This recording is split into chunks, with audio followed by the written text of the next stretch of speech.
11월 21일 목요일 시장 잠금 해제 출발합니다. 이 엔비디아 실적 발표라는 어찌 보면 큰 산을 넘었는데요. 시장의 예상치를 뛰어넘는 실적, 그리고 이 어닝콜에서도 이 예상을 빗나가지 않는 내용이었는데 이러한 부분이 우리 시장에 어떻게 작용을 하게 될까? 이 엔비디아 실적뿐만 아니라 오늘 시장 안에서는 러시아와 우크라이나 간의 전쟁도 좀 고려해 봐야 될 것 같습니다. 참 쉽지 않은 흐름 이어지고 있는데 코스피 코스닥은 지금 이 시각 기준으로 혼조세 보이고 있습니다. 코스피가 장 초반에 하락 출발을 했는데 상승 전환을 해주면서 기관 개인 투자자의 매물이 좀 확인이 되고 있고요. 코스닥은 여전히 0.57% 낙폭을 보이고 있습니다. 이러한 흐름 안에서 우리는 또 종목 어떻게 살펴보면 좋을지 종목별 대응을 이어가 보겠습니다. 오늘도 이분 모시고 특별한 시간 마련해봤습니다. KB증권 프라임클럽의 박건희 차장님 모셔보겠습니다. 차장님 어서 오세요. 네, 안녕하세요. 반갑습니다. 네, 저희는 또 차장님과 함께 잠시 후에 어떤 종목 집중하면 좋을지 잠금 해제하도록 하겠고요. 그 전에 지금 시장의 전반적인 흐름 머니맵을 통해서 살펴보시죠.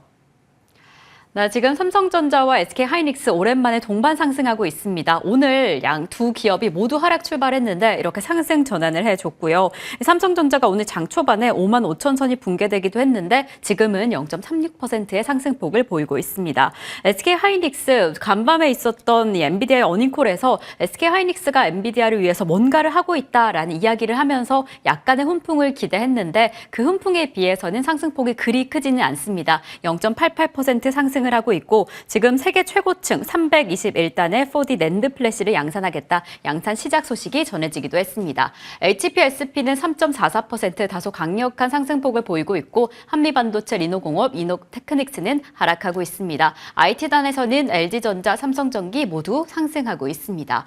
그리고 2차 전지 섹터 내에서 LG에너지솔루션이 오늘 0.37% 낙폭을 보이고 있고요. 삼성, SDI, SK이노베이션, 에코프로비엠은 오늘 상승하고 있습니다. 어제 좀 큰 폭으로 빠졌던 2차 전지였는데 오늘 시장 안에서도 이러한 변동성 체크해 보시면 좋을 것 같고요. 제약바이오단에서 삼성바이오로직스 지금 시점 기준으로 0.53% 상승하고 있습니다. 지금 어제 전해진 소식에는 유럽 소재 제약사와 9천억이 넘는 규모의 위탁 생산을 계약했다라는 좋은 소식이 전해졌습니다. 지금 아직 100만 원은 도달하지 못한 상황인데 상승세 이어갈 수 있을지 체크해 보시면 좋을 것 같고 지금 알테오젠이 다소 강력한 낙폭을 보이고 있습니다. 장 초반에 20% 넘게 하락하기도 했는데요. 이렇게 5거래일째 낙폭을 이어가고 있는 상황, 유상증자 이슈까지 떠오르면서 지금 하락세가 점점 더 깊어지고 있는 상황입니다. 지금 삼성바이오로직스, 셀트리온, 클래시스를 제외하고는 헬스케어 섹터에서 거의 대부분 하락을 하고 있는데 아무래도 바이오, 금리 인하 지연 이슈로 인해서 아직 힘을 받지 못하고 있는 상황입니다. 자동차 섹터 어제 좀 힘이 좋았는데 현대차, 기아 지금 보합권 지나가고 있고요. LChel만도 2.57% 하락하고 있습니다. 오늘 이 종목 조금 더 자세히 살펴보도록 하겠습니다. 금융섹터 내에서도 신한지주를 제외하고는 1% 가까운 1% 넘는 상승세를 보이고 있고요. 통신주 안에서 KT가 2.77% 상승하고 있습니다.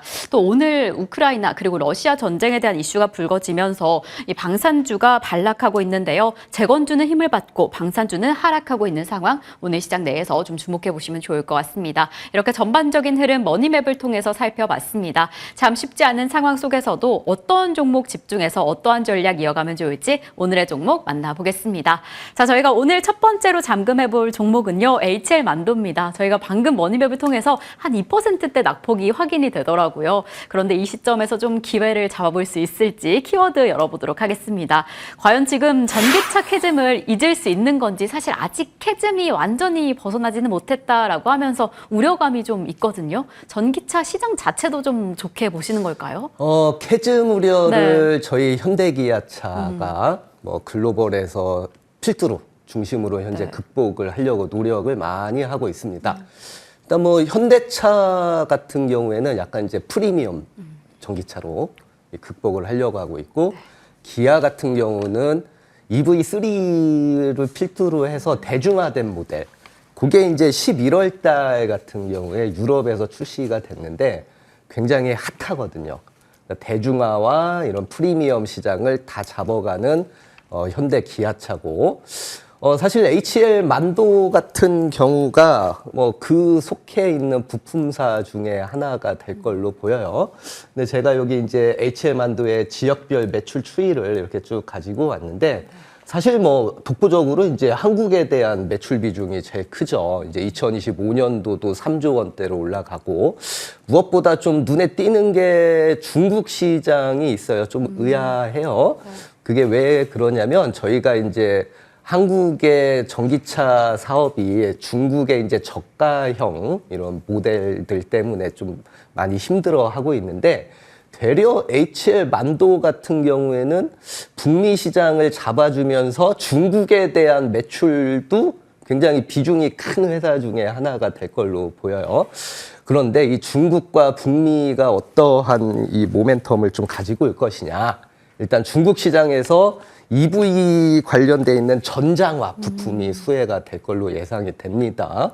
HL만도 같은 경우가 사실 2025년도가 매출 성장이 한 6%, 영업이익 성장도 한 12%가 나올 걸로 예상이 되는데 전반적으로 중국 시장이 이끌고 있다. 이렇게 좀 보고 있어요.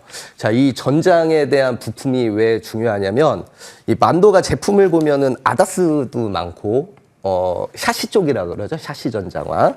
본체를 제외한 나머지 뭐 브레이크, 뭐 서스펜서 등 굉장히 좀 많이 있는데 이게 일반적인 그 부품보다 ASP 그 평균 판매 단가가 50에서 한 70% 정도 이렇게 좀 비싸요. 그러니까 중국이 이렇게 전 글로벌 쪽으로 밀고 들어갈 때 HL만도의 그 성장성도 이렇게 커진다 이렇게 보고 싶고요. 일단 그리고 이 자율주행이 최근에 또 핫한 또 섹터로 또 스물스물 이제 떠오르고 그렇죠. 있어요. 네. 테슬라를 필두로 해서. 이 자율주행이 다시 HL만도가 이 부각을 받고 있는데 이 자회사가 HL 클레무브라고 있어요. 이 회사가 이제 미국 쪽에서 자율주행 사업을 영위를 하고 있는데 이게 이제 그 테슬라의 그 로보택시라든지 이 완성차 업체의 자율주행하고 맞물리기 때문에 사업 확장 그리고 HL만도의 그 매출 성장에 좀 기대가 크게 될 걸로 보인다. 네, 좋습니다. 저도 이 문구를 보고 전기차 캐즘을 어느 정도 극복할 수 있을까라는 의구심이 있었는데 현대차와 기아를 필두로 좀 전기차 캐즘을 극복할 수 있지 않을까라는 생각도 들고요. 지금 이렇게 전장 부품 단에서 큰 힘을 받을 것으로 보여집니다. 특히나 또 지금 매출, 성장 단에서 얼마나 더 주가 상승을 견인할 수 있을지 좀 지켜보시면 좋을 것 같고 그렇다면 HL만도 두 번째 키워드는 어떻게 될지 바로 열어보겠습니다. 현대차 의존도입니다. 또 방금 직전에 현대차, 기아가 또 이 캐즘 안에서 큰 힘을 낼 것이다라고 이야기를 해주셨어요. 그런데 HL만도가 또 현대차에 큰 의존을 하고 있는 상황일까요? 예, 지금 의존도가 네네. 표에서 보시다시피 네네. 그립형 의존도가 한 50% 50% 정도가 되고 네네. 있는데 이게 시장 예상은 한 2027년도 가면은 한 30%대로 이렇게 좀 떨어지는 효과가 나타나고 있고요. 네. 이게 왜 또 중요한 모멘텀이 되냐면은 사실은 2025년도부터 유럽하고 미국 쪽의 전기차 시장이 사실 회복될 걸로 이렇게 좀 보이고 있어요. 그럼 유럽하고 미국에 대한 의존도가 굉장히 높아지고 그 미국 완성차 업체에 대한 그 수주가 좀 많이 있어야 될 걸로 보이는데 우리 한국 부품사들의 수주의 그 시스템을 보게 되면은 구조를 보게 되면은 이 시스템 단위로 수주를 하거든요. 부품 한 단 한 단을 수출을 하는 게 아니고 시스템 모듈화해서 수출하는 구조가 되고 이게 이제 2022년도부터 해외 매출이 늘어나기 시작을 했어요. 그러니까 시스템 모듈로 하게 되면은 단가가 싸지는 이러한 모멘텀이 있거든요. 그게 이제 2, 3년 후에 매출로 연결이 되는 게 2025년도부터 시작이 된다는 거예요. 그러니까 HL 만도 같은 경우가 2025년도부터 이제 실적이 더 가시화되는 모습이 이렇게 나올 걸로 보이고 뭐 한 예로서 이제 이 플랫폼 단위, 시스템 단위로 수주를 하는 게 이 브레이크하고 조향 시스템인데 이게 미국의 완성차, 유럽의 완성차 업체한테 실제로 납품이 되고 있고요. 2025년도 같은 경우는 유럽하고 인도 이 로컬 업체 대상으로 아다스도 수출이 굉장히 일어날 걸로 보이기 때문에 가시적인 고객사 다변화가 본격적으로 이제 일어나기 시작하는 시점이다. 이렇게 말씀드릴 수 있겠습니다. 네, 좋습니다. 이 고객사가 다변화된다는 점이 포인트 같습니다. 현대차 지금 50% 넘게 의존하고 있는데 이제 30%가량으로 줄이고 고객사가 다변화된다라고 한다면 정말 실적이 가시화되지 않을까라는 기대가 됩니다. 그렇다면 저희는 다음 키워드 바로 열어보도록 하겠습니다. HM만도의 밸류에이션 매력도 어떻게 보고 계세요, 사장님? 예, 부품사들이 네. 다 마찬가지겠지만 PBR과 ROE의 관계를 제가 나올 때마다 자주 말씀이 드려요. PBR이라는 이 장부 가치가 현재 0.6 정도밖에 안 돼요. 지금 청산을 해도 굉장히 낮은 밸류를 가지고 있는데 이 ROE라는 부분이 2024년도, 5년도, 6년도에 다 10%대로 늘어나면서 가시화가 되는데 이게 1도 안 되는 장부 가치로 현재 거래가 된다는 거는 굉장히 주식을 투자하는 사람들 입장에서는 좋은 그러한 현상이 좀 될 걸로 보이고 종합을 해봤었을 때 저는 한 49,000원 정도를 좀 네. 목표 주가로 좀 잡아주고 싶습니다. 아까 말씀드렸듯이 중국 EV 시장하고 하웨이하고의 또 협력 관계 그리고 자율주행 전장 부품 시장의 그런 기대가 확대가 있기 때문에요.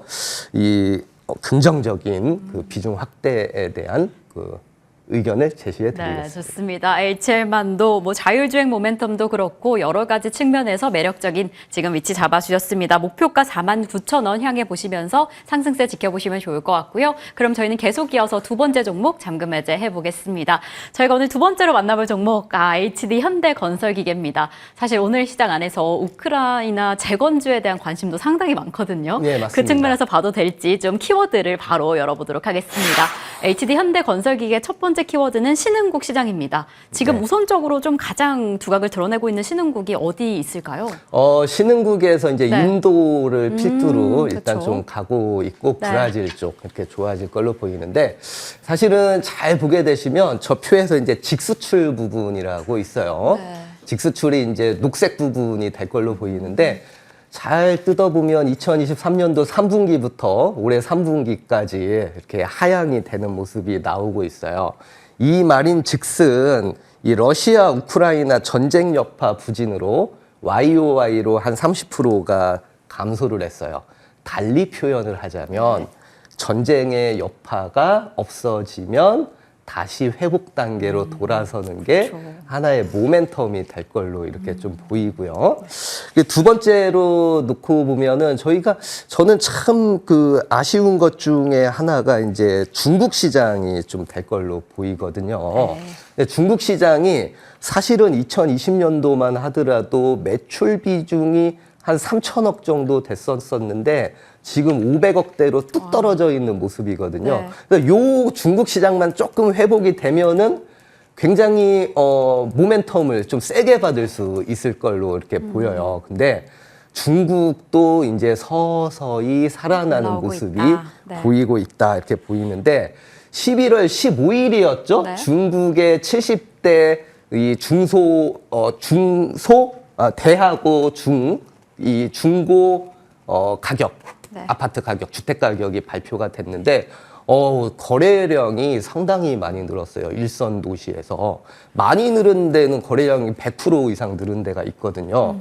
그러면 이게 무엇을 의미를 하냐면은 거래량이 늘어나면은 이제 가격이 오르고 본격적으로 이제 투자가 시작이 되죠. 부동산 투자. 그럼 네. 뭐가 들어가냐? 굴착기. 건설 기계가 들어가는 그 모멘텀이 나올 거고요. 네. 실질적으로 다음 포인트에 그 중국 얘기를 조금 네. 더 해드리도록 하겠습니다. 네, 좋습니다. 그럼 저희가 또 중국에 대한 이야기 좀 자세히 해보기 위해서 두 번째 키워드를 바로 열어볼게요. HD 현대건설기계 중국에 대한 이야기를 쭉 해보려고 조금 하는데 더 해봐야죠. 사실 둔화에 대한 우려감이 정말 컸었는데 네. 이렇게 좀 다시 올라와 준다라고 네, 맞습니다. 한다면 좀 기대가 되고 또 아무래도 중국 정부에서 투자를 좀 적극적으로 하겠다라는 의지가 있지 않습니까? 네, 맞습니다. 그래서 지금 어떠한 흐름 보이고 있을까요? 자, 그래서 앞선에서 말씀드린 것처럼 네. 이 인프라 투자가 그렇죠. 회복이 되면 네. 중국에서 당연히 내수에서 굴착기 판매 대수가 늘어날 테고 거기에 또 수출을 하는 현대건설기계의 굴착기 판매 대수도 같이 늘어나는 현상이 나타나는데 실질적으로 가장 최근 자료인 10월 달에 중국의 굴착기 판매 대수가 내수가 8,300대를 팔았어요. 이게 YOY로 22%가 늘었는데 이거에 힘입어서 HD 현대건설기계가 201대를 팔아서 YOY로 130%가 늘어났습니다. 이게 중국과 굴착기하고 연관이 돼 있는 거죠. 누적으로만 놓고 봐도 중국이 82,000대, 전년 대비 한 9.8%가 늘었는데 현대건설기계가 YOY로 30%가 플러스 되는 모습이 나타나고 있고 이게 연관성이 있는 게 이제 수치로 이제 나타나는 거고요. 요번에 이제 중국의 부동산이 서서히 회복이 되는 게 증권가에서는 한 내년 2분기 정도 이렇게 보고 있습니다. 네. 중국이 정책을 워낙에 모멘텀을 세게 가져가니까 그렇게 된다면 현대건설기계 이제는 좀 틀리다. 오, 네, 이렇게 좀 보고 싶습니다. 이제는 상황이 달라졌다. 예, 네, 이제 달라졌다. 반등의 모멘텀 더 말씀드리겠습니다. 강력하게 기대해 보겠습니다. 그렇다면 세 번째 키워드는 어떻게 될지 바로 열어볼게요. 또 역시나 밸류에이션의 매력도를 가져가면 좋을 것 같은데 지금 어떨까요? 가격 목표까지 같이 부탁드릴게요. 예, 저는 이제 밸류에이션을 계속해서 좋게 보는 사람 네. 중에 하나인데 제가 이런 거를 느껴요. 종목군들이 가만히 있다가 결국에는 업황이 회복되고 실적이 회복되는 기대감이든 실질적으로 나오든 굉장히 급등하는 모습의 종목군들을 많이 보이고 사실 제가 HD 현대건설기계를 가져왔지만 모 기업 같은 경우는 전머 건설기계가 있죠. 굉장히 급등하지 않습니까? 같은 모멘텀이죠.